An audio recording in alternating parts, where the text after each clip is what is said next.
Yeah, so let's hear you read it out and then give me your take. Alexei Navalny.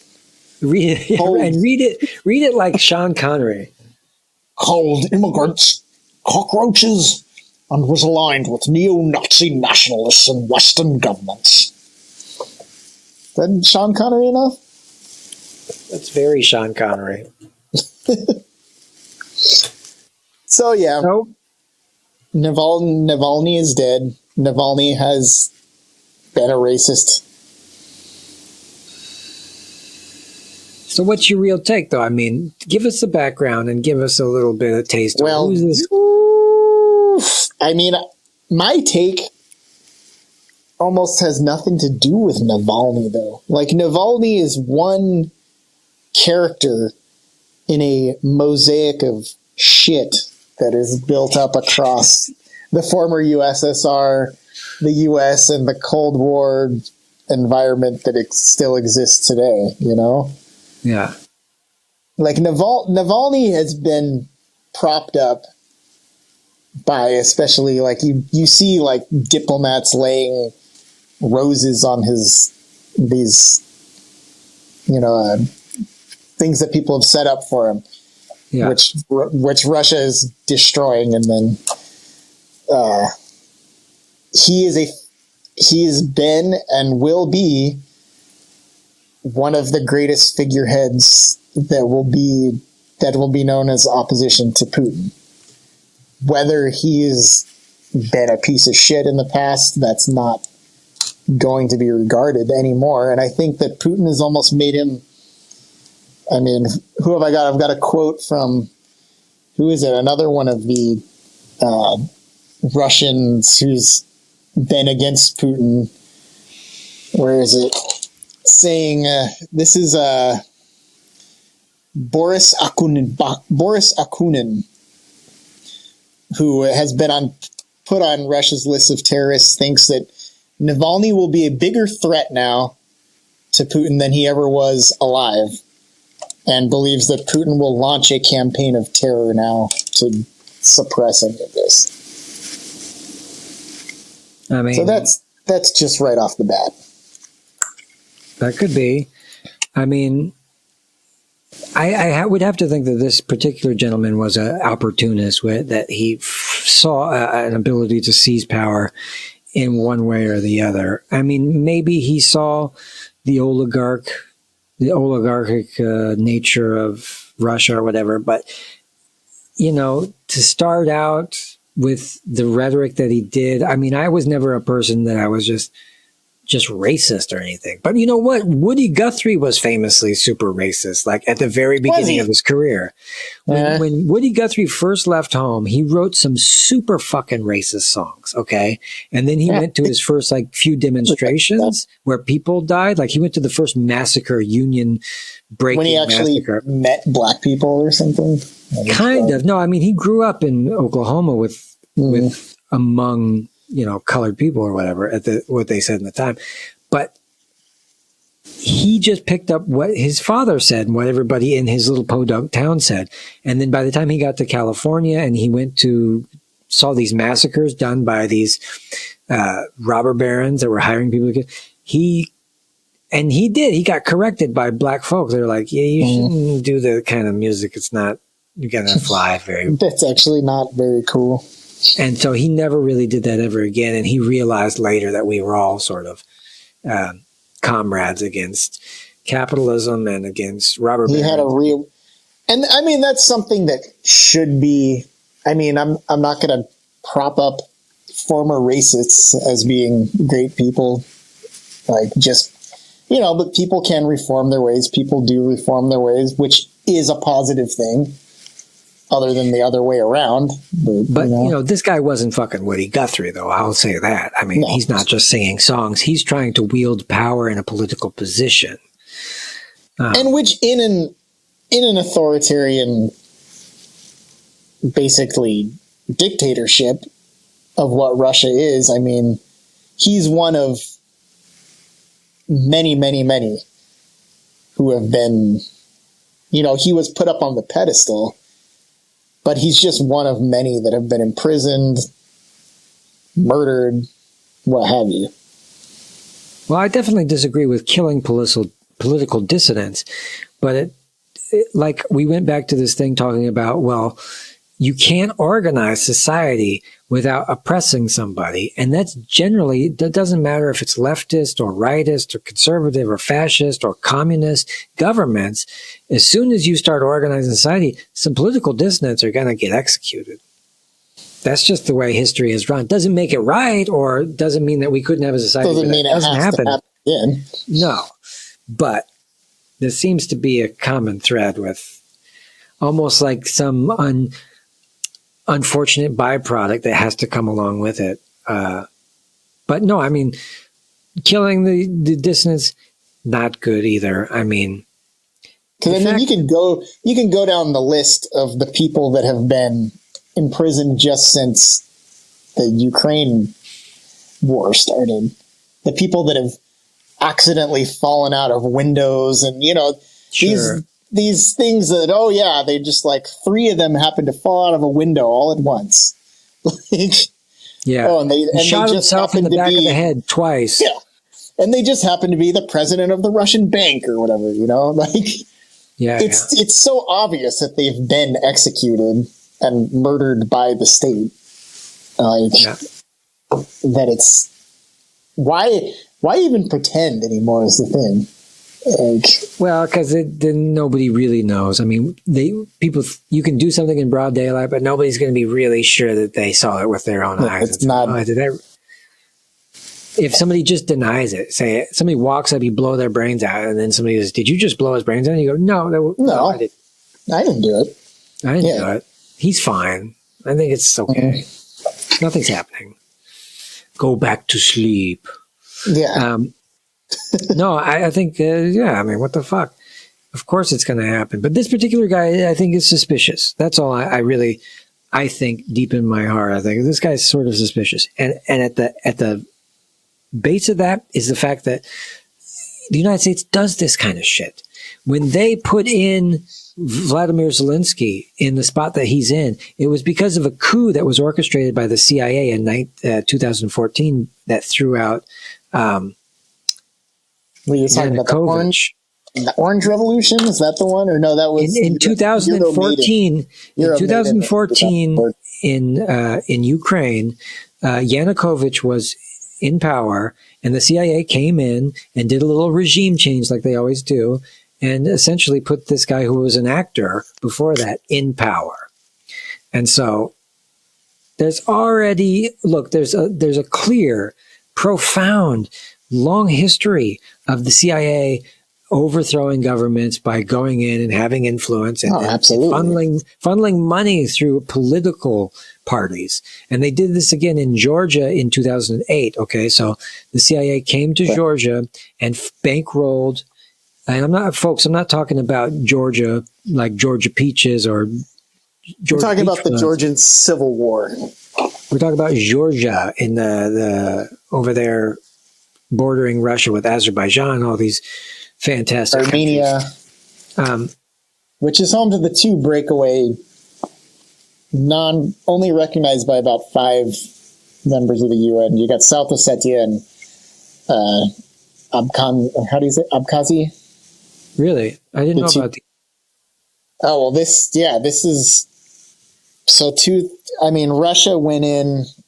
See, there's been back and forth, and there's just atrocity on both sides. The 1992 coup d'etat in Georgia, and then you've got South Ossetia war in 2008, when Georgia was trying to join NATO. You've got ethnic cleansing happening against native Georgians. 250,000 displaced in multiple different events. Thousands and thousands killed. It's not pretty. Yeah. But yeah, and in Georgia too, they put a lot of money, the CIA did, into having a political campaign. They backed a political person. I think he got pretty far, whatever. Then they're doing military drills on the border.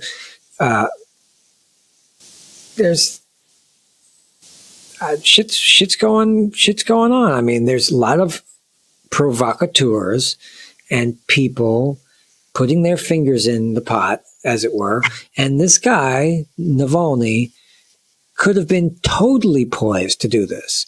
So now I interviewed John Kiriakou. He was a CIA whistleblower. He blew the whistle on the torture program. He came on the show a while back and talked with me. And he told me how they got him into the CIA. And it was he was recruited from a school.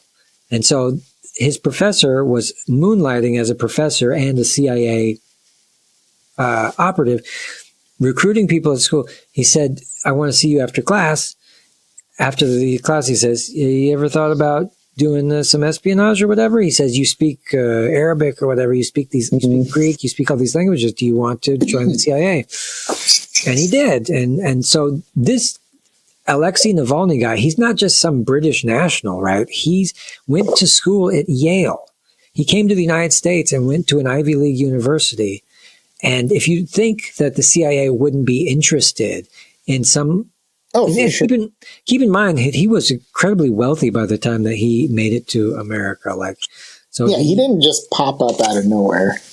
Right. He's had millions to invest in all kinds of different projects.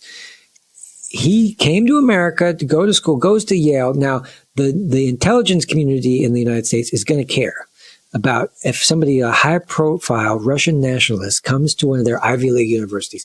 What do you really think is going to happen? He was approached, if not questioned, if not recruited by some kind of intelligence organization in the United States. And, there's also, from what I understand, he took money from Western groups for the cause, And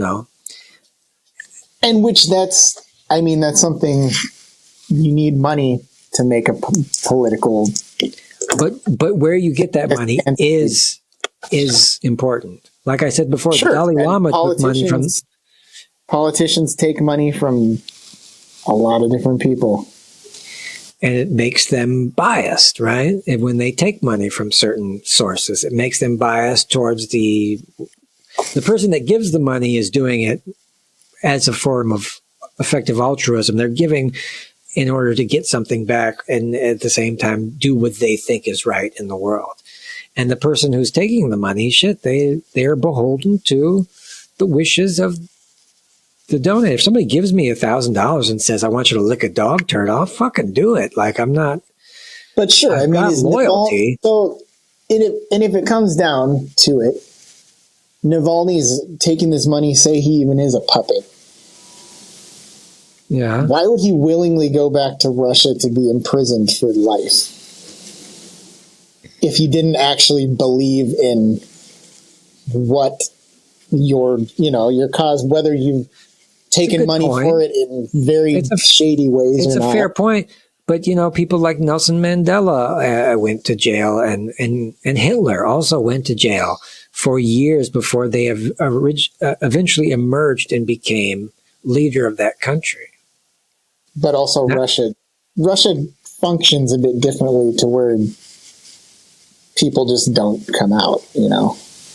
He fits the profile of every other person who's seeking political power in an opportunistic way. But say you've got Navalny, but you also have, all right, we'll just throw out some Ilya Yashin arrested in 2022.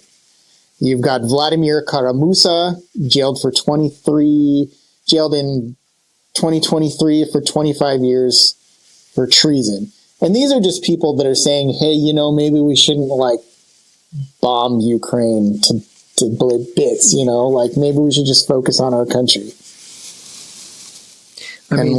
There's always actual real grassroots leftist, good, empathetic human beings that are in some of these groups. And the things that they want are legitimate. When some people say anti-war, they really mean it.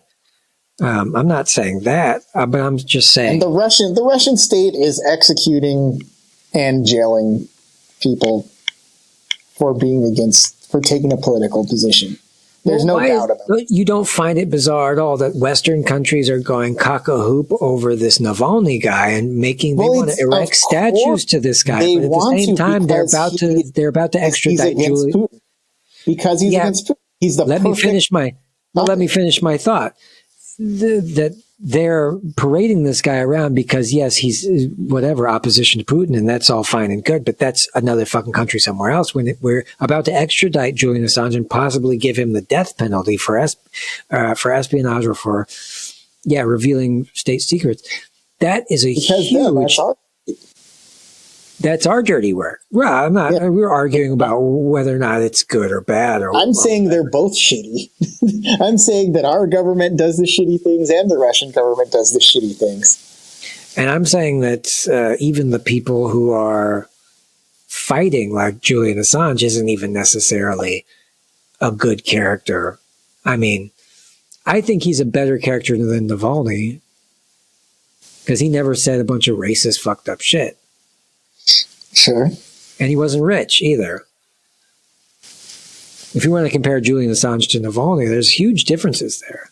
And I think Julian Assange should be totally appreciated more. There's a possibility his face could be on a coin in the future because this is it's a pretty important person, right? That did something very good that turned a lot of people on. This Navalny guy, he had collected 97 million rubles, 2.9 million from individual supporters. He was starting a political machine and taking donations and stuff. Tell me some of the good things that he did, because I know that he was for gay rights and stuff like this, but a lot of this is sometimes just lip service. I don't know enough about him to even really tell you enough about him. I know that he was in support of BLM in the U.S., but what does that mean? He's not here. That's just lip sure. service. Yeah. Give me, that wins you points with a certain side. And that's the thing, is he's aligning himself with all of his statements to the United States. Because I don't know I know nothing about him really, so I couldn't tell you if he actually believed it or if he was just using to, win points on. And then the fact is, we might never know. I mean, we're lucky we know some of the stuff we do know about MK Ultra, or some of the things that are secret, classified information that somehow we were able to find out after, some of the stuff we found out on accident. So maybe one day we'll figure out what this guy, if he was a spy or not. But my guess is, even if not, you'll never know. And anti-corruption, like he started the Anti-Corruption Foundation. That was how he started, really, right? And and this is, it sounds good, anti-corruption, but at the same thing, this could be a dog whistle for anything. It's just a way to pry someone out of power by just saying they're corrupt. All governments are corrupt. You could say that at any time about any government and be correct. I do. I mean, because I'm not a follower of Navalny. I don't know enough about him. Yeah. But I'm definitely not a Putin follower. So I don't follow any of them. I'm looking objectively at them, and most of them I can walk away and I can't objectively say Putin is a fucking piece of shit. Tell me why. Because I've heard things, but tell me why. Obviously, he's led. I know that you're going to tell me that it's not, that he was, either way, he invaded Ukraine, and that's just led to a fucking deaths of many, many innocent people on both sides. Sure. Putin has executed and imprisoned so many of his political enemies. That right there makes him a piece of shit. Right there. True. Oh, absolutely. That he's a rich piece of shit oligarch who doesn't give a fuck about anyone. That's almost beyond the point. I mean, there's no way that I can allay anybody's fears when I start saying Navalny's a piece of shit, when they should really need me to say Putin is just as bad or worse. I'm like, yes, of course. I don't know why I have to say that. Why can't I just... Because everybody wants to do with their team. Well, you're talking about the guy that's on the team of the people that I like other than the people. It's like everybody can be on trial. Everybody can be criticized. Sure. Scrutinized. I have nothing in common with any humans in this way, where I think there are alphas and there are betas. There's people that lead and there's people that follow. I'm like neither. I don't want to be dominated, nor do I want to dominate. I want to be left alone, and I want to analyze and find the shit about everything and everyone.